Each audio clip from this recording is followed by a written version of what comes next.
તો મ્યાનમાર અને થાઇલેન્ડમાં આવેલા ભયાનક ભૂકંપના કારણે ભારતના અનેક અને ખાસ કરીને ગુજરાતના ઉદ્યોગપતિઓ પણ ચિંતિત છે.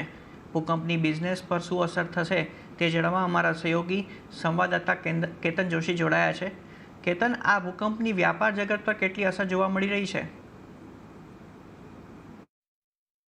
જો મ્યાનમાર અને થાઇલેન્ડમાં જે ભયાનક ભૂકંપ આવ્યો છે એની અસર ગુજરાતના 3 ધંધાદારી સેક્ટર ઉપર પડવાની સંભાવના છે. સૌથી પહેલું છે દવાનો કારોબાર. તો મ્યાનમારની કુલ જેટલી દવાની વાર્ષિક જરૂરત છે એમાંનો 42% દવા છે એ એકમાત્ર ભારતમાંથી જાય છે, અને ભારતમાં પણ સૌથી વધુ જથ્થો ગુજરાતમાંથી જાય છે, જેનો આંકડો 2100 કરોડ રૂપિયાનો છે. સાથે સાથે કેમિકલ છે એ 100 થી 150 કરોડનું જાય છે, અને ટેક્સટાઇલની વાત કરીએ તો 600 કરોડ ઉપર એકલા સુરત અને અમદાવાદમાંથી વાર્ષિક ધોરણે આ બંને દેશોમાં જાય છે.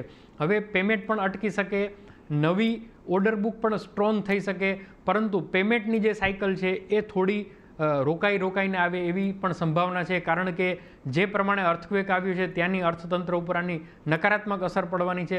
સાથે સાથે દવાની અને કાપડની પણ એટલી જરૂર રહેવાની છે. તો આપણે એક રીતે કહી શકીએ કે શરૂઆતના ધોરણે જોતાં ગુજરાતના અમુક પેમેન્ટ અટકાઈ શકે, પરંતુ લાંબા ગાળે ત્યાંની ઓર્ડર બુક છે એ વધારે સ્ટ્રોંગ થઈ શકે છે. અને ગુજરાતના વેપારીઓ સતત મ્યાનમારના ઉદ્યોગ જગત સાથે સંપર્કમાં છે અને તમામ પ્રકારની મદદ કરવા માટેની પણ બાંહેધરી આપી છે. જે પેમેન્ટનો મુદ્દો છે એને હાલ પૂરતો સાઈડમાં રાખી અને માનવતાના ધોરણે એમની સાથે કઈ રીતે એને સહકાર આપી મદદરૂપ થઈ શકાય એ દિશામાં પણ વેપારીઓ કામ કરી રહ્યા છે. જી આભાર કેતન. તો સાથે ફેબ્રુઆરી